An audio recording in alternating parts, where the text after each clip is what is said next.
Hello, my name is Jim. Welcome to my channel, Books, Reading and Stuff. This video, as you can see from the title, will be my 10 favourite authors. I was inspired by this by a video I saw yesterday from Shelley Swearingen's channel called What Makes a Favourite Author, and she was talking about her favourite authors and the parameters for choosing those authors. She put down the parameter that for a favourite author for her, she has to have read 3 books by that author, and they have all had to be successful or exceptional for her. That seems a very good parameter to choose. By those parameters, Shelley said she couldn't choose Harper Lee because Harper Lee's, although To Kill a Mockingbird is one of her favourite books, it's also one of my favourite books, but because Harper Lee doesn't have a great body of work, she can't call Harper Lee a favourite author. Similarly for me, Emily Bronte. Emily Bronte wrote one novel, Wuthering Heights. She wrote some poems as well. I really love her poetry. The Old Stoics, probably my favourite poem, Riches I hold in light esteem, and love I laugh to scorn, and lust for fame was but a dream that vanished on the morn, etc.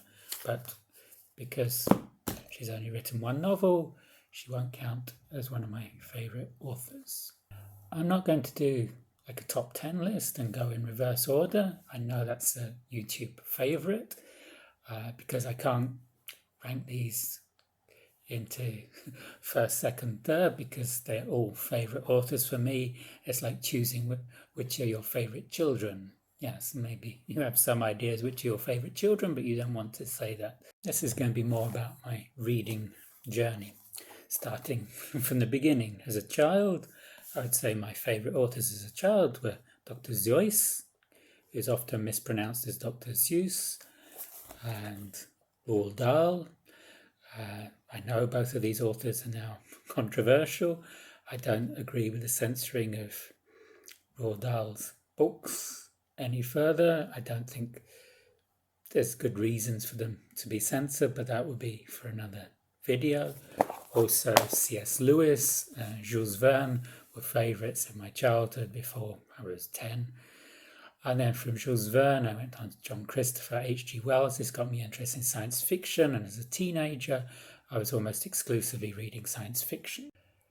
None of my favourite writers as a child would be in my top 10 favourite writers today, although I'm living with my grandchildren and I try to encourage them to read, but usually this will be taking them to the bookshop and letting them choose whichever book they wish. I don't want to influence too much their choices.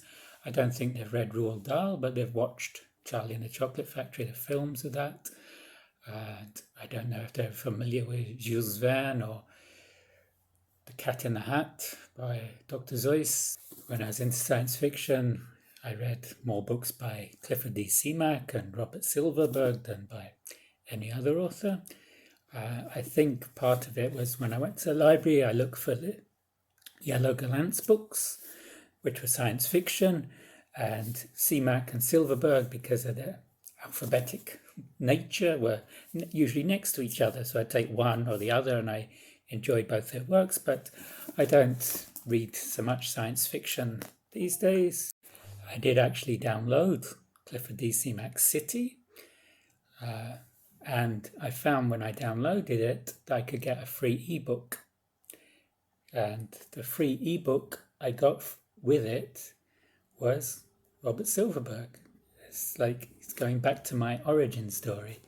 There's Robert Silverberg, Night Wings. I haven't read either of them yet. I did read All Flesh is Grass by Clifford D Simak a few months ago, and I wasn't too impressed. I think my reading tastes have very much evolved from when I was a teenager. They evolved throughout my life. It's 40 years since I was reading the likes of Silverberg, Simak, Asimov, Arthur C. Clarke, John Wyndham. I really enjoyed them at the time.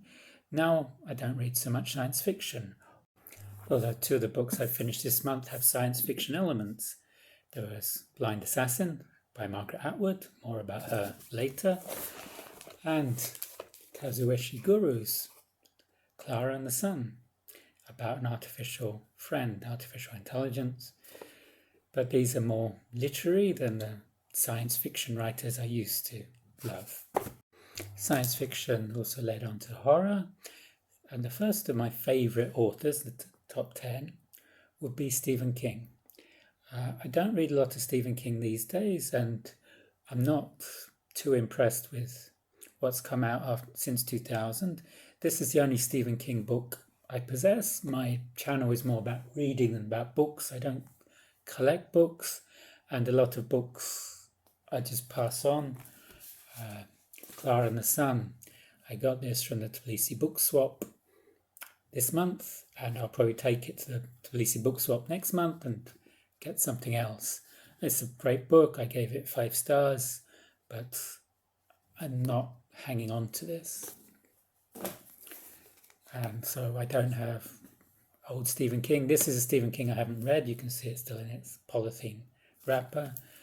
My favourite Stephen King, I think, was The Long Walk, which is one of the Bachman books, but I really liked The Shining and Carrie and Christine, a lot of the early Stephen King books.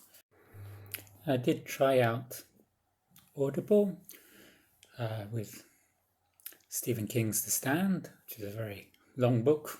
It's a long listen on Audible. I didn't stick with Audible. It was a free sample, just trying it out. Audible is not for me. Another horror writer I liked was James Herbert. I won't consider him a favourite author today, but James Herbert led me on to Kafka in an interesting way. I had a friend in London, Derek, who liked a lot of literature, and I told him about Fluke by James Herbert, which was a book about a dog that thought it was a man, and he told me about Metamorphosis, which is about a man who wakes up as a bug and can't go to work, by Franz Kafka. And so I read Metamorphosis, and then I devoured everything by Kafka. Kafka is one of my 10 favourite authors. I particularly like his short stories, as well as Metamorphosis. I really like The Hunger Artist, which was his last story. He wrote it when he was dying of hunger himself. He had tuberculosis, he couldn't swallow, and this was about a character in a circus, a hunger artist who didn't eat, and people were coming to watch him and thought he was cheating when they weren't watching him, that he would be eating. It was a great book, a great short story. I've read America, The Trial and the Castle. They're all very good, but they're all unfinished. Kafka was not a professional author. He worked for an insurance company, so there's no editor screaming at him to finish the novel, so he kept rewriting, and only after his death, Max Brod, his friend, chose to publish his novel. Kafka told him to burn the novel, so Max Brod may not have been a good friend, but he was a great friend of literature by publishing Kafka's oeuvre. Whilst reading science fiction, most of the authors I read would be white and male. So through my childhood and teens, most of the authors I read were white and male. There are a few exceptions, like Anne McCaffrey with her dragon books. But then I got into crime in my 20s, not literally into crime, not breaking into shops and things like that. I meant crime writing. And a lot of the crime writers I like are female. Crime is a comfort genre. If I'm going through a reading slump, I can pick up a book by, say, Ruth Rendell, Sara Paretsky, Minette Walters, and I really enjoy the book at the time, although it won't stick for a long time afterwards, not like Kafka, not like some of the other authors that are my favourites. One crime writer who is a favourite would be Patricia Highsmith, who didn't just write about crime, she wrote about many things. Strangers on a Train is a great crime story. The Talented Mr. Ripley, the 4 books about Ripley were very fascinating. And also I read The Price of Salt, which was a pioneering lesbian novel. Patricia Highsmith is an amazing writer, and I think she's probably the female author who I've read the most books by. The male author who I've read the most books by is Dick Francis, and he isn't in my 10 favourite authors. my first wife, Chrissy, she was really into horses, and she had all the Dick Francis books, so they were very easily available. They were about crime. They were fine for reading, but they weren't exceptional for me. I think the best one was For Kicks, and they're all crime stories set in the horse racing world, and I read about 27 of them altogether. I think I've read more Stephen King if it's in terms of pages, because books like It, The Stand, are such chunkers, but I've read the most books by Dick Francis, but he doesn't qualify for me as being one of my favourite authors. So some more literary authors. Some authors I really love one book, but not other books by them. Like Scott Fitzgerald, I really loved The Great Gatsby. I tried Tender as the Night, didn't like it very much, so he wouldn't be one of my favourite authors. Also with Camus, I really love L'Étranger, and I enjoyed La Peste, the Plague, but again, not his other books so much, like The Fall and The Myth of Sisyphus. So these won't count as favourite authors. I was in France. I lived in France in the 1990s. My favourite French author from reading many books I liked was Bernard Clavel, who wrote a lot about Quebec, and he also wrote about the boats on the Rhone in the 19th century. He was a great writer, but he just misses the cut, as does George Orwell. I thought George Orwell would be a certainty for this list of 10, but at the moment I'm not really so much into George Orwell, and the last books I read by him, like Homage to Catalonia, were not exceptional for me. And also things like Down and Out in London and Paris, he misled the readers a bit about his poverty at the time. He wasn't desperate that he had to be down and out or working as a plongeur in the restaurants of Paris. He had alternatives at the time, but it made for a good story. And a book like 1984 is something that will always stay in my mind. It's a very strong story, and there's a lot to unpack in the story, but I don't have any desire at the moment to reread it. I'm not a great rereader, which is why I don't usually hang on to books, although I've been trying to reread a few books recently. I've just finished rereading Blind Assassin. Margaret Atwood would definitely be one of my 10 favourite authors. This I really love. I also really liked Cat's Eye and Alias Grace. Handmaid's Tale was good. I enjoyed that. And some of her short stories, like In Stone Mattress, I enjoyed those. I haven't liked everything I've read by her, and there's still a lot of her works I haven't read. I want to read Oryx and Crake sometime, but I don't know when that will be. But I would say she's probably my favourite living author, Margaret Atwood. I also have this project with Charles Dickens. I want to read all of Charles Dickens' novels. At school, I was put off Charles Dickens. We had to read A Tale of Two Cities in school. School was not good for nurturing a love of literature for me. I didn't like how it was taught. We were also taught a lot of plays. We looked at Goldsmith, we looked at Journey's End and Shakespeare, of course. And we looked at Chaucer, Nun's Priest Tale. Silas Marner by George Eliot is still my favourite George Eliot, and that was the book we read at school. I've read Middlemarch and The Mill on the Floss since, but Silas Marner remains my favourite George Eliot. George Eliot doesn't make the cut, but Charles Dickens does. I've read all of his novels except for Martin Chuzzlewit, Nicholas Nickleby and Barnaby Rudge. These are all from his early period. I prefer his later period, although my favourite is David Copperfield. I like Bleak House. I really like Our Mutual Friend. And Great Expectations is what got me back into Dickens. This was in the early 2000s. I was in a book club in Worcester, in England. We met once a month in Waterstones in Worcester, and we'd choose different books each time, which when they chose Great Expectations, I thought, I'm not going to like this, but I really did. And this got me back into Dickens and helped me to reject the negative feelings of reading from school. In school, you're forced to read books and asked to comment on them, and it destroys a lot of the magic of reading. So you've now heard half of the top 10. There was Margaret, Franz, Patricia, Charles, Stephen. I'll put a list right at the end of the video of the 10 authors I've chosen. Also in that book club in Worcester, I was introduced to the works of Khaled Hosseini. He will be one of my top 10 authors. I've read 3 books by him, starting with The Kite Runner, and then A Thousand Splendid Suns, and The Mountains Echoed.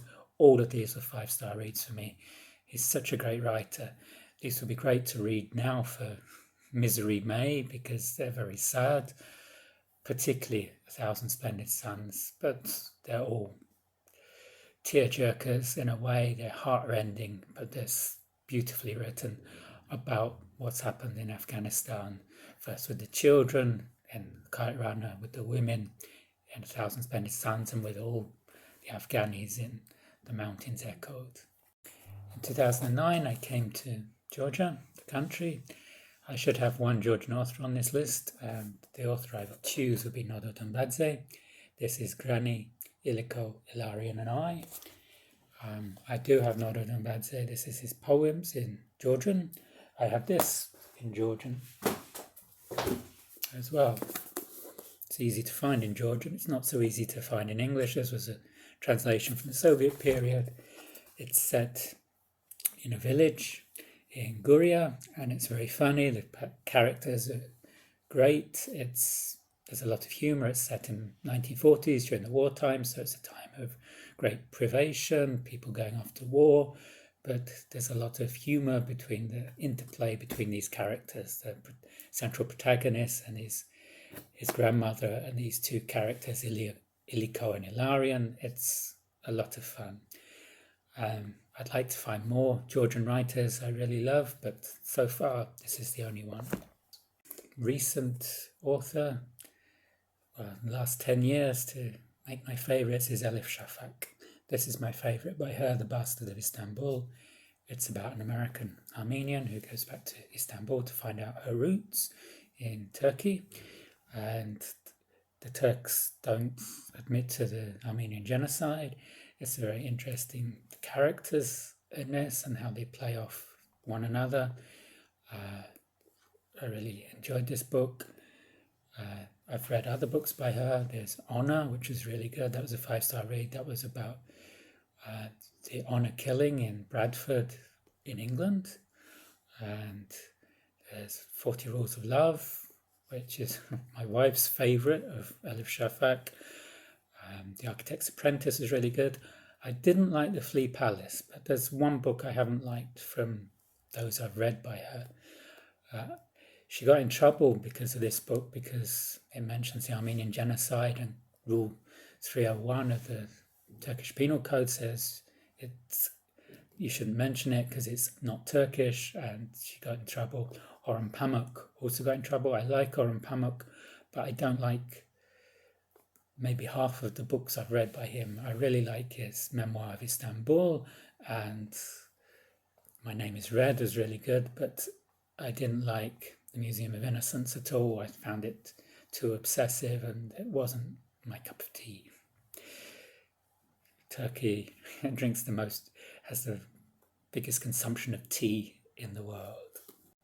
I've been avoiding fantasy for a while because a lot of fantasy books are parts of series. I like fantasy, but I like to read different authors.